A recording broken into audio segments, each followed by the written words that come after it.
The blades cut through the sky like a heartbeat. It was supposed to be routine. A helicopter mission, quiet, standard, nothing unusual. Until he heard it, a high-pitched frequency, not loud, but wrong. There were no alarms, no warning lights, just a sound his training hadn't prepared him for. But something deeper had. He landed, no discussion, no delay. 30 seconds later, the turbine failed. Catastrophic, sudden, unsurvivable. But he survived because he listened to something that spoke without language. That wasn't instinct, that was intuition. Carl Jung called it perception, but not through the eyes, not through logic. He said intuition was how the unconscious speaks, not with sentences, with symbols, with knowing. You felt it too, a sudden pull, a sharp turn, a feeling you couldn't explain but couldn't ignore. But you probably did, because the world teaches us to second guess, to obey numbers, not nerves, to trust data, not direction. And worst of all, to apologize for the voice that doesn't need proof. But what if that voice isn't confusion? What if it's clarity, just spoken in a forgotten language? You weren't taught to follow it. You were taught to drown it out, to analyze until it's too late. To choose the job that makes sense, even when something in your chest says no. To stay in the relationship that looks perfect, while your soul begs you to leave. Or that inner knowing? It doesn't raise its voice, it waits for silence. And when it finally speaks, it doesn't say you're wrong, it says you've known all along. This isn't about superstition, it's about reclaiming the part of you that never needed permission to know. You came into this world with a compass, not a loud one, but a thread, quiet, ancient, always there. And maybe it's time not to find something new, but to remember what was always guiding you. So let's ask what few dare to ask. If intuition is real, what else have you buried with your doubt? And why did Jung, one of the most rigorous minds of the last century, believe that this quiet voice was the key to becoming whole?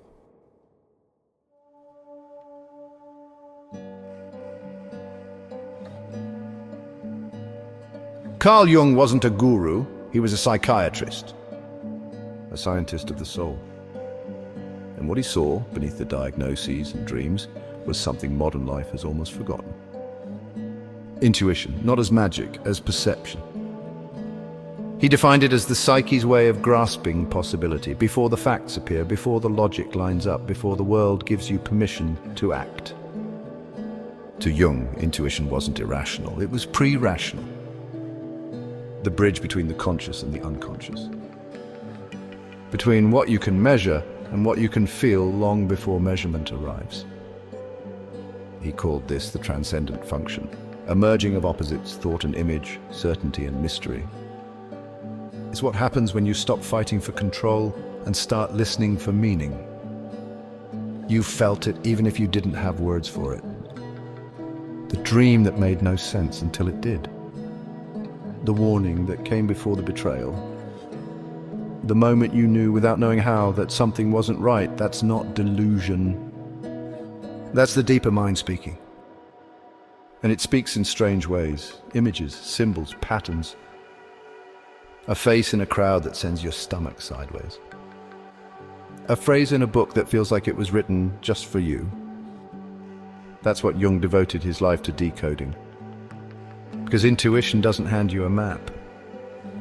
It hands you a thread. And if you follow it, it leads you out of the places logic got you lost. He wasn't alone in this. The poet Rainer Maria Rilke said, "Always trust yourself and your own feeling as opposed to argumentation. Even if you are wrong, the growth will come."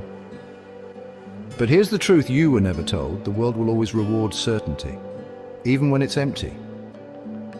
You'll be praised for staying in a lifeless job, for holding a relationship that checks every box except the one that matters, for suppressing the scream that whispers, "This isn't it." And when you finally break, they'll call it burnout, but you'll know it wasn't exhaustion. It was abandonment of the inner voice you kept betraying. Intuition doesn't beg, it offers. And when refused, it waits, sometimes for years. But if you're listening now, then maybe it's returned, not as noise, as remembering. Because you don't need to find direction. You need to trust what was pointing the way before the world convinced you to stop looking. Jung never promised it would be easy, but he promised something better than answers. He promised integration. The moment your intellect and your intuition stop fighting and start dancing. And if you quiet down, just for a moment, you'll feel the thread. Still warm, still alive, still yours.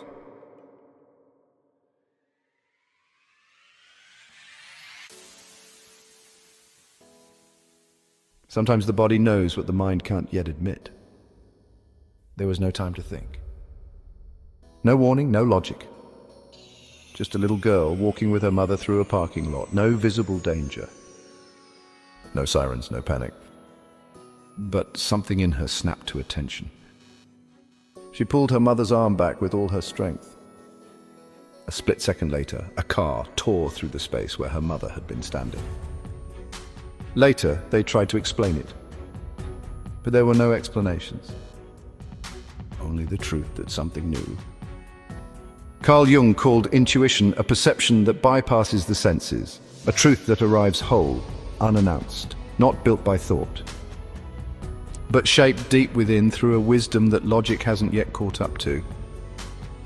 In that moment, the little girl didn't make a decision. Something deeper moved through her. It didn't need words. It didn't ask for permission, it just acted. And maybe you've felt that too, not in the middle of a crisis, but in quiet moments that changed your life. The time you paused before sending a message. The job you turned down, though it looked perfect. The door you didn't walk through because something in your stomach curled. Most people call it coincidence, but inside you know better. Jung believed the unconscious isn't just a vault of memory. It's an intelligent force, constantly perceiving, connecting, warning. It speaks in symbols and in timing. And sometimes that timing is everything. Mathematician Jacques Hadamard once said that great breakthroughs don't come from thinking harder. They come from stepping back, from incubation, a pause, and then illumination. That's not magic. That's the unconscious doing its work. And it doesn't just happen in laboratories or war zones. It happens in your kitchen, in your relationships, in your art. It's the feeling that the answer has already been shaped. You just haven't found the words for it yet. But we're not taught to trust that. We're taught to wait, to delay, to double check until we're too far from the moment to act. And yet the truth never disappeared. It just waited in silence because intuition doesn't shout, it hums. And when you listen, really listen, you begin to notice something uncanny. That the thread has been tugging you all along. That the quiet voice is not guessing, it's remembering. Remembering a truth your conscious mind never learned, but your deeper self never forgot. And maybe it's time to follow it, even in the dark.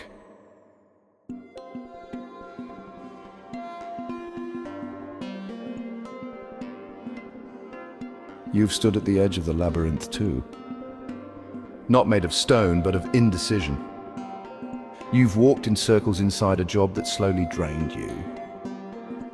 You've smiled through conversations that made your chest tighten. You've waited for a sign while your soul begged for a move. That's the modern labyrinth. And still somewhere inside, you're holding a thread. In ancient Greece, they told a story about a girl named Ariadne. Her lover Theseus was sent into a maze, a death trap designed to consume all who entered. She couldn't follow him. She couldn't fight the monster. So she gave him a thread. A simple, fragile red thread. "Hold this," she said, "follow it back out." And he did. Jung saw stories like this as more than myth. He called them archetypes, timeless blueprints of the psyche. Ariadne's thread to him was the symbol of intuition. The quiet, persistent sense that even when all plans fall apart, you are still being led, not with certainty, but with meaning. That's the truth behind intuition. It's not louder than logic, it's older than logic. And it waits silently until you're ready to remember. But we've been taught to forget, to laugh at myth, to replace symbols with spreadsheets. And so we wander the labyrinth, convinced there's no way out, forgetting the thread was always in our hand. Another old story. Hecate, the goddess of crossroads, she didn't shout answers, she held a torch. She stood beside you when the road split.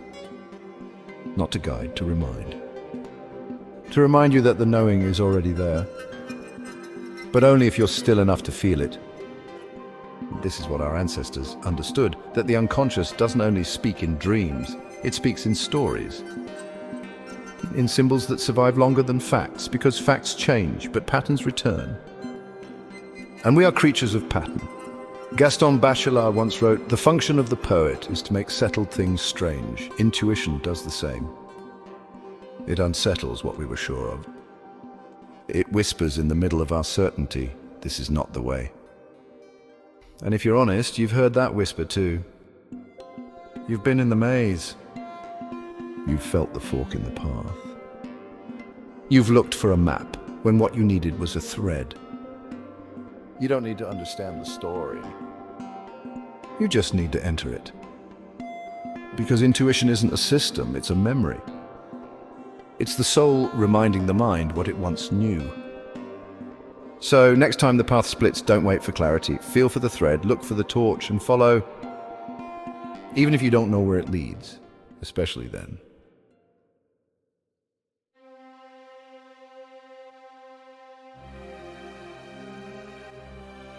You've been there staring at a list of options. Pros and cons lined up like soldiers, advice flooding in. Logic screaming one thing and something quieter pulling you in another direction entirely, and still you freeze. Because deep down, you're not afraid of making the wrong choice. You're afraid of trusting the choice that has no proof. We were trained to worship reason, to trust what can be measured, repeated, confirmed. To second-guess the thing that has no data, no chart, no citation. But what if the soul doesn't work that way? Carl Jung didn't reject logic, he respected it. But he saw where it failed. He saw people with perfect answers living in hollow labs. He saw minds that could solve equations but couldn't sleep at night. So he asked something radical. What if the mind isn't the only way to know? He called it the union of opposites. The marriage of logic and mystery, not a battle, an integration, because logic can explain, but intuition reveals. And when we trust only logic, we lose something vital. Daniel Kahneman, Nobel Prize-winning psychologist, spoke of two systems. System 1, fast, intuitive, emotional. System 2, slow, deliberate, rational. He warned that System 1 is prone to error, that it leaps too fast, that it jumps to conclusions, and he's right. But here's the problem. We took that to mean System 1 was wrong. We silenced it. We turned down the volume on the very part of us that senses meaning before it can be proven. But intuition isn't about being right, it's about being aligned. Jung understood that truth isn't always logical, sometimes it's archetypal. It appears in dreams, in symbols, in a sudden turn of the stomach when something doesn't fit. He called it the symbolic life. And in that space, the goal isn't certainty, it's resonance. So yes, intuition can be wrong, but so can logic. The difference is, when logic fails, we forgive it. When intuition fails, we shame ourselves. Why? Because we were taught to believe that only what can be justified is real. But here's what they don't tell you. Your soul doesn't care about justification. It cares about truth, not external truth, internal congruence. And you felt that moment when everything on paper said yes and something inside you screamed no. That's not confusion. That's clarity that hasn't been translated yet. So stop making your intuition pass exams. Stop forcing your knowing to write essays before you let it speak. The truth doesn't need to be proven. It needs to be trusted. Because when the mind and soul are at war, the casualty is always your peace. And peace doesn't come from being correct. It comes from being coherent, even if no one else understands it. Even if you don't yet have the words. Even if it doesn't make sense yet.